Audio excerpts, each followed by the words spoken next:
اور انڈیا کو یہ نہیں بھولنا چاہیے کہ ماضی میں بھی آپ نے ایک ڈرامہ کیا تھا، اس کا جواب کو ملا، پھر آپ کو اس کا جواب پاکستان کی سیکورٹی فورسز نے، پاکستان کی فوج نے آپ کو دیا، لیکن میرے خیال میں اس جواب سے ابھی تک یہ مطمئن نہ ہوئے. ان کو ایک اور سبق چاہیے غالباً پاکستان کی افواج سے، تو بھی شاید وہ جو ہے وہ جب وہ بہتر سمجھیں گے اس چیز کا جواب بھی دے سکیں گے.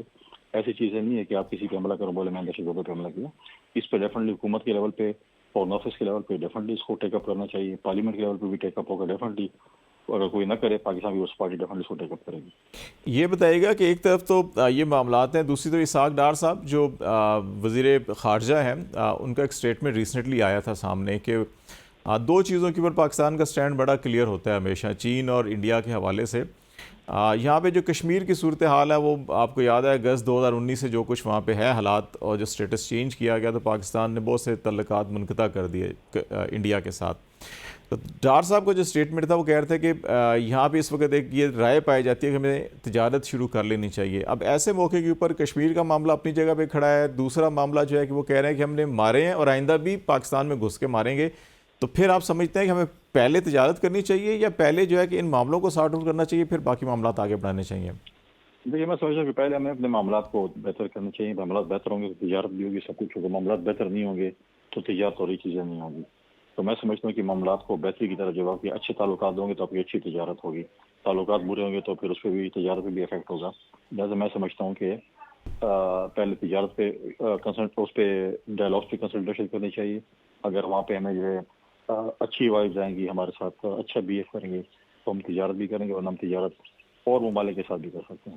تھوڑا سا میں پولیٹیکل ایشوز کی طرف آتا ہوں. آپ کے پارٹی کی لیڈرشپ میں متعدد ایسے لوگ ہیں جنہوں نے کئی سال جیل کاٹے اور پھر مقدمات سے بری بھی ہوئے. یہی پاکستان مسلم لیگ نون کے ساتھ ہوا، یہی تحریک انصاف کے ساتھ بھی ابھی ہو رہا ہے. بہت سے کیسز کے اندر چیزیں نظر آ رہی ہیں. آپ یہ سمجھتے ہیں کہ آج ایک اناؤنسمنٹ ہوئی ہے، عمران خان نے کہا جی کہ میں چیئرمین نیب کے خلاف کیس کروں گا کہ انہوں نے جھوٹا مقدمہ بنایا. تو آپ یہ سمجھتے ہیں کہ کچھ عرصہ پہلے پارلیمنٹ میں قانون سازی بھی ہوئی تھی کہ جس میں کچھ جھوٹے مقدمات بنانے والوں کے حوالے سے کچھ سزائیں مقرر کی گئی تھیں، لیکن شاید پھر وہ چیلنج ہوا اور وہ بھی پی ٹی آئی نے چیلنج کیا تھا تو وہ قانون کالعدم ہوا. جو لا آف ٹارٹ ہوتا ہے کہ جب آپ کسی کو جھوٹا مقدمہ بناتے ہیں، کئی مہینے کئی سال اس کو جیل میں بھی رکھتے ہیں، لیکن اس کا ازالہ نہیں ہوتا جب وہ بری ہو جاتا ہے، تو آپ سمجھتے ہیں کہ اب تمام سیاسی جماعتوں کو بیٹھ کے کوئی ایسا قانون سازی کرنی چاہیے کہ ایسے مقدمات بنانے والوں اور سیاسی قائدین کو، سیاسی رگڑا دینے والوں کو بھی پھر ایٹ لیسٹ اتنی ہی مدت جو ہے کہ جیل کی سلاخوں کے پیچھے کاٹنی پڑ چاہیے جتنی سیاسی قائدین کاٹتے ہیں؟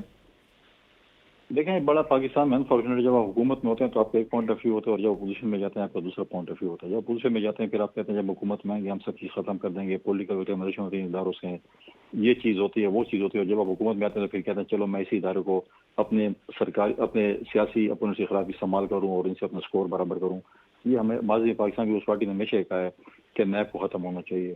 نیب پولیٹیکل وکٹمائزیشن کے لیے استعمال ہوتی ہے. نیب پارٹی کو جو ہے وہ پریشرائز پولیٹیکل لوگوں کو پریشرائز کر کے پارٹی چینج کرنے کے لیے جو ہے وہ فلور کراسنگ کے لیے استعمال کی گئی ہے. آپ مجھے بتائیں کہ جب سے نیب بنی ہے یا پولیٹیکل وکٹمائزیشن کے لیے استعمال ہوئی ہے یا فلور کراسنگ کے لیے استعمال ہوئی ہے. اس کے علاوہ مجھے بتائیں کن جن لوگوں کو انہوں نے پکڑا اور کن جن لوگوں کو انہوں نے سزائیں دی ہیں. سزائیں دی ہوں گی پٹواری کو، تحصیلدار کو، سرکاری افسران کو، شاید میں بھی کدو کا سیکٹری لیولس کو دی ہوں گی. اس میں بھی انہوں نے جو ہے وہ لے لیتے ہیں اپنا جو ان کی آپس میں ڈیل ہوتی ہے اس میں جو بھی ان کا اپنا جو بنتا ہے کمیشن ہے وہ لے لیتے ہیں. لہٰذا ہم نے ہمیشہ یہ کہا، ہم جب 18ویں ترمیم کر رہے تھے اس وقت بھی ہم کہہ رہے تھے پی ایم ایل این سے کہ آپ اس کو ختم کرنا ہے. ان کا نہیں، ہم نہیں ختم کریں گے. جب نہیں ختم کی تو اس کے بعد جب دوبارہ ان کی اپوزیشن میں گیا ان کے اوپر استعمال ہوئی، اس وقت پی ٹی آئی کہتے بہت اچھا ہے. آج جب پی ٹی آئی کے خلاف استعمال ہو رہے پھر کہتے ہیں کہ بہت برا ہے. سیاسی پارٹیوں کو اس چیز کا ادراک ہونا چاہیے کہ آپ اپنی ڈالی کسی اور کے ہاتھ میں دیں گے تو آپ کے ساتھ یہ چیز ہوگا. پی ٹی آئی جب حکومت میں تھی ان کے لوگوں سے ہم کہتے تھے کہ آپ ایسی چیزیں نہ کریں، یہ کل آپ کے خلاف استعمال ہوگی چیز ہوں گی، تو اس وقت مانتے نہیں تھے. اور جب ہو رہی کبھی کہہ رہے ہیں کہ یہ چیز ٹھیک ہے، یہ چیز غلط ہے، یہ چیز، تو سیاسی فورسز کو میں سمجھتا ہوں جو ہے وہ جو کچھ بھی ہو، اختلافات اپنی جگہ پہ، سب کچھ اپنی جگہ پہ، لیکن کچھ ایشوز پہ جو ہے اکٹھے ہونا چاہیے. آج اگر ہم گلا کرتے ہیں کہ ہماری جو ہے وہ الیکشن کے حوالے سے، دیکھیں الیکشن کے حوالے سے اگر آپ سمجھتے ہیں کہ الیکشن میں دھاندلی ہوئی، آئے ہم قانون سازی کریں کہ اگلے الیکشن میں چور دروازہ بند ہونا چاہیے. یہ غلط چیزیں نہیں ہونی چاہیے. جیسے جب ہم قانون سازی نہیں کریں گے اور شور شرابہ کریں گے تو پھر الیکشن میں بھی دوبارہ ایسی چیز ہوگی، پھر ہمیں گلا نہیں کرنا چاہیے. لہٰذا ایسی چیزوں کو دیکھنا چاہیے، اور جو چیزیں ہیں اس کے اوپر آپ صرف یہ نہیں کریں کہ بس ہم نے صرف اپوزیشن میں بیٹھ کے نو کرنا ہے حکومت کے خلاف، باقی کچھ نہیں کرنا. کچھ نہیں کریں گے تو پھر بھگتیں گے. ابھی ریسنٹلی سینٹرل الیکشن ہوا کنڈی صاحب، اور اس کے اندر ایک پبلک جو پرسیپشن بھی بنا ہے اور کسی حد تک وہ جینون ہے اعتراض کہ سیاسی جماعتیں شاید کمپرومائز ہوتی جا رہی ہیں اور کمزور ہوتی جا رہی ہیں. کہ ایک زمانہ تھا کہ جب مختلف لوگوں کو مختلف سیاسی جماعتوں میں داخل کیا جاتا تھا جو اسٹیبلشمنٹ کے مورے سمجھے جاتے ہیں. ابھی یہ آ گیا ہے کہ وہ آزاد حیثیت میں لڑتے ہیں اور مجبوراً سیاسی جماعتوں کو ان کو سپورٹ کرنا پڑتا ہے. یہ کیوں اتنی کمزور سیاسی جماعتیں کیوں ہو گئی اور غیر جمہوری قوتیں اتنی مضبوط کیوں ہو گئی ہیں؟ میں نہیں سمجھتا کہ آزاد ہے. دیکھیں آزاد کا ٹولہ کامیاب ہوا تو سنی دیہات کونسل میں شامل ہو گیا تھا. انہوں نے سنی دیہات کونسل کو جو ہے وہ کیا نام ہے چوز کیا اور اس میں جو ہے وہ شامل ہوئے. لہٰذا میں نہیں سمجھتا سیاسی جماعتیں کمزور ہوئی تو ہمارے اپنے اندر سے کمزور ہوئی، ہمارے اپنے لوگ شامل ہوئے کمزور کرنے میں. یہ نہیں ہے کہ کوئی اور بات سے کمزور ہوئے.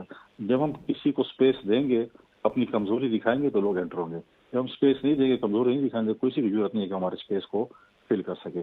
لہٰذا یہ ہماری اپنی میں سمجھتا ہوں کہ کمزوری ہے جس کی وجہ سے جو ہے لوگوں کو اسپیس ملتے ہیں وہ انٹر ہوتے ہیں. بہت شکریہ فیصل کریم کنڈی صاحب ہمارے سے بات چیت کرتے ہیں، پاکستان پیپلز پارٹی کے سینئر رہنما. اور اس وقت جو پاکستان کو انٹرنل کچھ چیلنجز ہیں سیاسی بھی اور جارحیت کے بھی، اس کے اوپر بات کر رہے تھے. بریک لیتے ہیں، بریک کے بعد پاکستان کے کچھ معاشی چیلنجز ہیں اور ان چیلنجز میں کیا کرنا چاہیے، کیسے نمٹنا چاہیے، اس پہ بات کریں گے. ہمارے ساتھ رہیے گا جی.